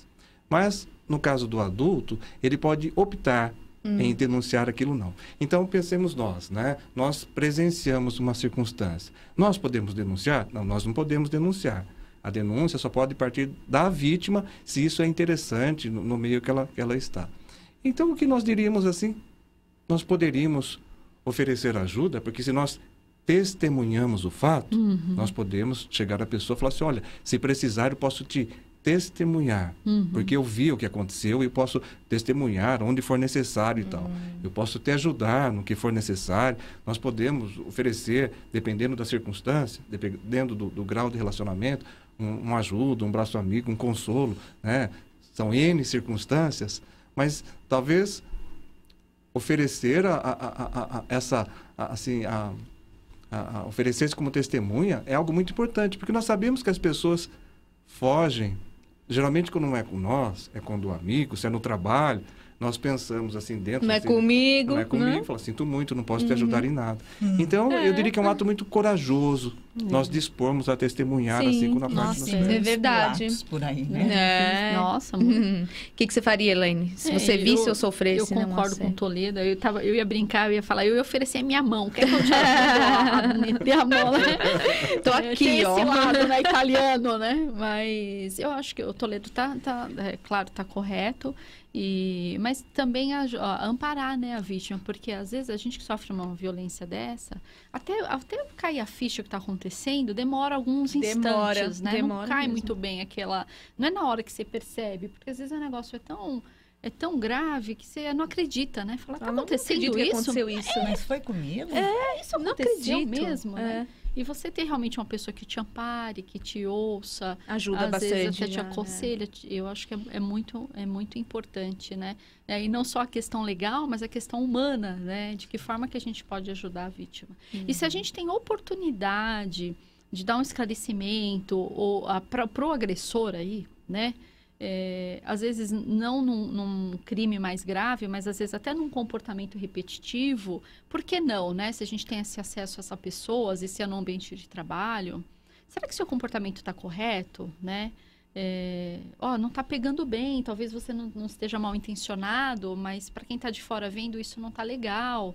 Porque às vezes a pessoa vem de uma cultura, até, né? Vem de uma família que certas palavras, certos gestos é comum naquele ambiente que ela vive. Mas, de repente, num outro ambiente, aquilo não é tão legal. Né? E ela não se deu conta disso. Às vezes a pessoa tem hábito de pegar muito, né? Então, tem as questões comportamentais que, às vezes, são hábitos, né? Toma cuidado, né? Então, mudar esses hábitos. Vale a pena a gente dar um feedback. Ter um outro olhar, né? Assim.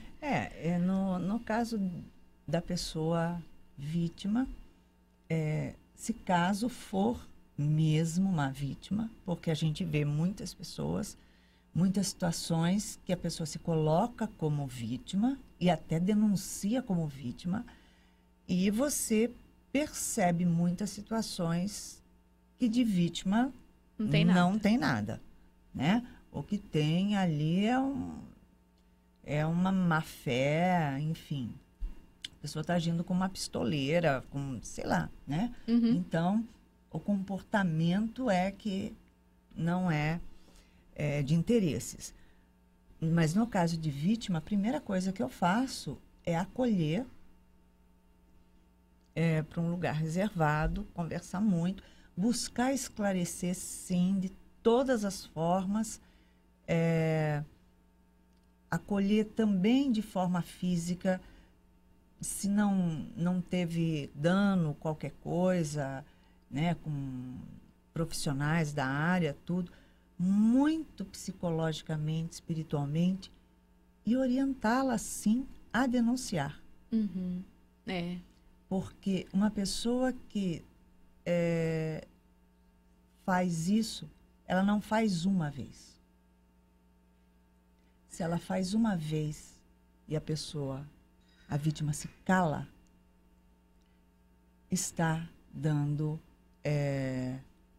assinando para ela fazer embaixo outras vezes. Faz de novo, né? Então, a primeira coisa é fazer sim a denúncia. E quanto à pessoa, ao agressor, no caso, sem dúvida nenhuma que eu vou tomar uma atitude, eu não fico quieta. Eu vou tomar uma atitude, eu vou falar sim, eu vou enquadrar sim, eu vou falar tudo que tem que ouvir sim. E vou fazer a seguinte pergunta: se fosse a sua mãe passando essa situação na tua frente, com uma pessoa que você não pode sequer ver na frente, qual seria a sua posição? De amor? De respeito? Ou se fosse sua filha? Ou se fosse sua esposa? Ou a pessoa que você ama demais? Mas a pessoa não se dá conta Se que poderia ser lugar. alguém da família, né? Desculpa, mas eu não pego leve, não. Eu já vi muitas Neste situações caso, e eu não pego leve. É um caso complicado, né? né? A pessoa que vem, muitas vezes você percebe a maldade, a insinuação da pessoa que vem abraçando, aquela pessoa que dá um abraço de 3 horas em você, que não sei o que. Te alisa. Você fala assim, olha só, eu tô de roupa passada, não precisa ninguém passar minha roupa. Assim, carinhosamente você fala, olha, abraça assim a sua esposa. Porque na frente da esposa não vai querer abraçar daquele jeito. Você está vendo que tem uma malícia. E desculpa, mas eu sou direta. Não, tem situações que a gente precisa se posicionar mesmo. Exatamente. A gente está quase no final do programa, já falou muita coisa aqui hoje, mas conta um pouquinho para nós a sua atividade no Movimento Espírita no Rio de Janeiro, Iraci. É bem intensa. É bem intensa. No Rio, todo ano nós fazemos um congresso, né? Um congresso para 3.500 pessoas. Lota, e nós estamos todo ano à procura de um lugar que tenha um pouquinho mais de espaço, pelo menos umas 4.500, 5.000 pessoas. Mas a gente só acha um lugar para 10.000, aí é muita coisa, entendeu? Então não dá. Tem que ter um meio aí, né?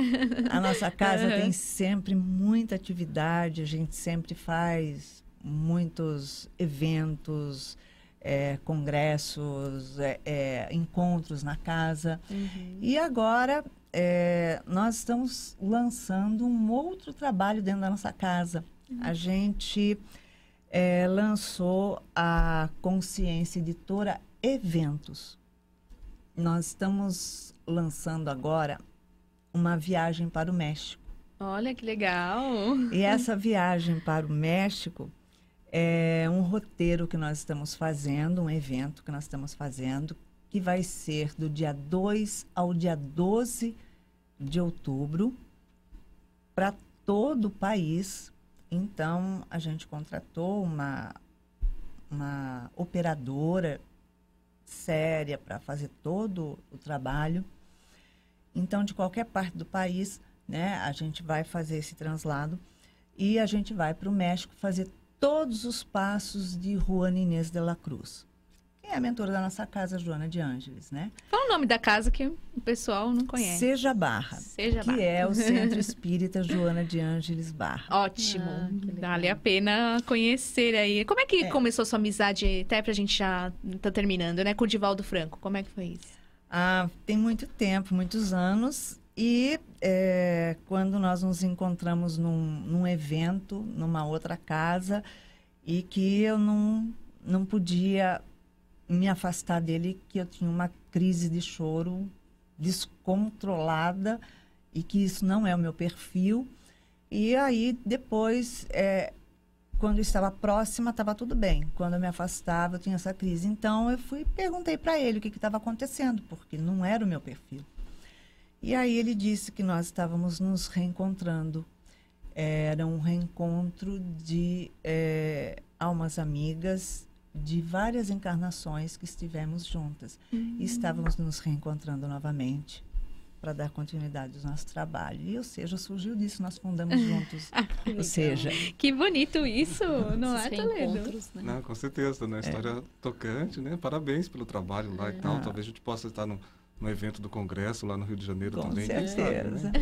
E esse evento que a gente vai fazer, a gente está fazendo os passos de Juana Inês de la Cruz, lá no México, e nós vamos para o 9º Congresso Espírita Mundial, que vai acontecer no México em 2019. Então, o pessoal vai fazer... Projeto aí gigantesco que vai, né, divulgar bastante. Vai fazer um projeto com 300 pessoas buscando... auxílio, né? A pessoa fazendo esse pacote para viagem com a gente está contribuindo com a obra social Mãos Unidas para a construção do Educandário Joana de Ângeles. Show de bola. O endereço do Seja, pessoal?